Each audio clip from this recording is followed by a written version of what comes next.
Morning, children.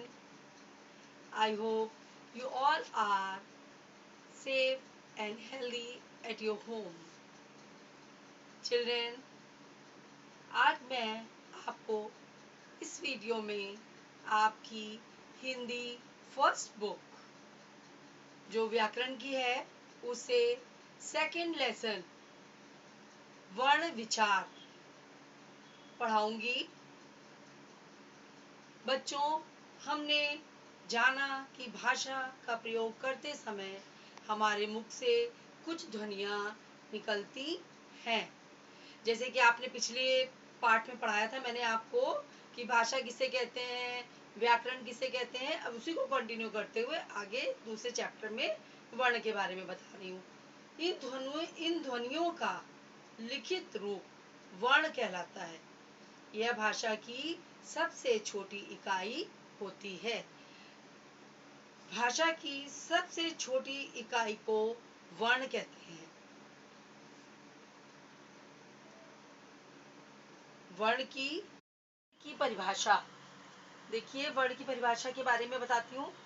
भाषा की सबसे छोटी इकाई या ध्वनि जिसके टुकड़े नहीं किए जा सकते उसे वर्ण कहते हैं। बच्चों, भाषा आपको मैंने अभी बताया भी कि भाषा की सबसे छोटी इकाई वर्ण होती है, उसको तोड़ा नहीं जा सकता, उसके टुकड़े नहीं किए जा सकते। अब वर्ण के भेद देखिए कौन कौन से होते हैं। वर्ण के 3 भेद होते हैं। कौन कौन से होते हैं? स्वर, व्यंजन, अयोगवह। स्वर, व्यंजन, अयोगवह। स्वर यानी कि वोवल जिसको इंग्लिश में हम बोलते हैं, वे वर्ण जो दूसरे वर्णों की सहायता के बिना बोले जाते हैं स्वर कहलाते हैं।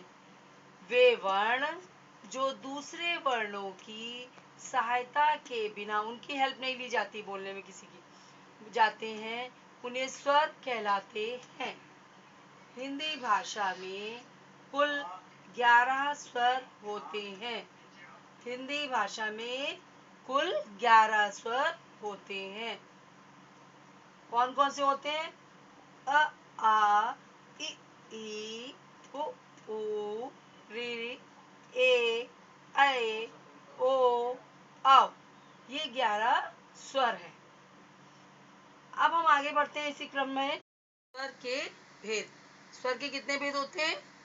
स्वर के 3 भेद होते हैं। पहला है ह्रस्व स्वर, दूसरा है दीर्घ स्वर, तीसरा है प्लुप्त स्वर।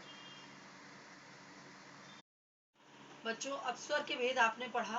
अब स्वर के भेद के बाद हम आपको बताते हैं उन्हीं भेदों के बारे में। ह्रस्व स्वर के बारे में बताते हैं।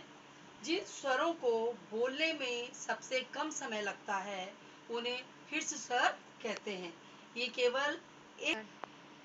केवल एक मात्रा के होते हैं। हिंदी भाषा में कुल 4 ह्रस्व स्वर होते हैं। कौन कौन से हैं वो? छोटा आ, छोटी ई, छोटा ऊ, री। ये ह्रस्व स्वर। अब है दूसरा आपका था दीर्घ स्वर। अब दीर्घ स्वर के बारे में बताते हैं। जिन स्वरों के बोलने में ह्रस्व स्वर से दुगना समय यानी उससे 2 गुना समय ज्यादा लगता है उन्हें दीर्घ स्वर कहते हैं। ये 2 मात्रा के होते हैं। हिंदी भाषा में कुल 7 दीर्घ स्वर होते हैं। कौन कौन से? बड़ा आ, बड़ी ई, बड़ा ऊ, ए, ऐ, ओ, औ। ये 7 स्वर जो हैं आपके दीर्घ स्वर कहलाते हैं। अब प्लुप्त स्वर के बारे में आपको कुछ बताते हैं। प्लुप्त स्वरों को बोलने में ह्रस्व स्वरों से 3 गुना यानी उससे और 3 गुना अधिक समय लगता है। इसको दर्शाने के लिए स्वरों के बाद एस, जैसे एस बनाते हैं वैसे ओम लिखते हैं, तो ओम में एस जैसे बनता है उसका प्रयोग इसका प्रयोग ज्यादातर संस्कृत भाषा में अधिक किया जाता है। अब हम आपको व्यंजन पढ़ाते हैं, व्यंजनों के बारे में।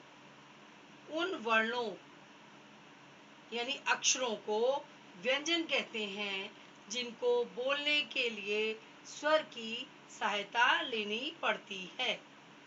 इन व्यंजनों का उच्चारण करते समय जीभ, कान, होठ, दांतों की मदद लेनी पड़ती है।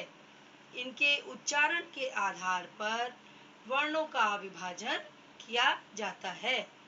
हिंदी भाषा में निम्नलिखित व्यंजन हैं। अब मैं आपको उन व्यंजनों के बारे में लिखकर बताती हूँ।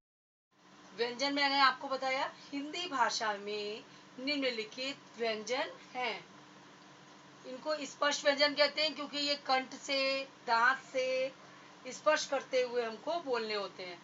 क वर्ग में जैसे क की क, ख, ग, घ, अंगा, ये का वर्ग में आएंगे।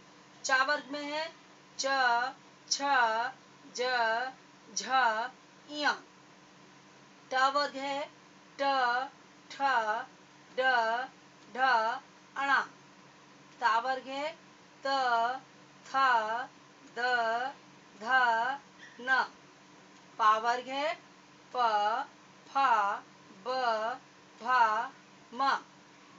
अब कुछ अंतःस्थ व्यंजन होते हैं। कौन से होते हैं? ये चार होते हैं, य, र, ल, व। इनको अपने मुख के अंदर ही अंदर हमें बोलना होता है। अब ऊष्म व्यंजन है श, श, स, हा। संयुक्त व्यंजन जिसमें कि दो वर्णों का मेल होता है, दो व्यंजनों का मेल होता है, जैसे छ, त्र, ज्ञ। संयुक्त व्यंजन कौन से होते हैं? छ, त्र, ज्ञ। छ में क्या होता है? क और श की ध्वनि होती है, दो इसमें व्यंजन मिक्स होते हैं। और इसी तरह त्र में त और र दोनों की ध्वनि निकल रही है।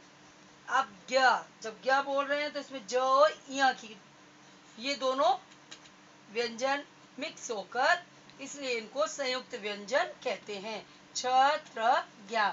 बच्चों, आज की इस वीडियो में यहीं तक हम पढ़ते हैं। Thank you.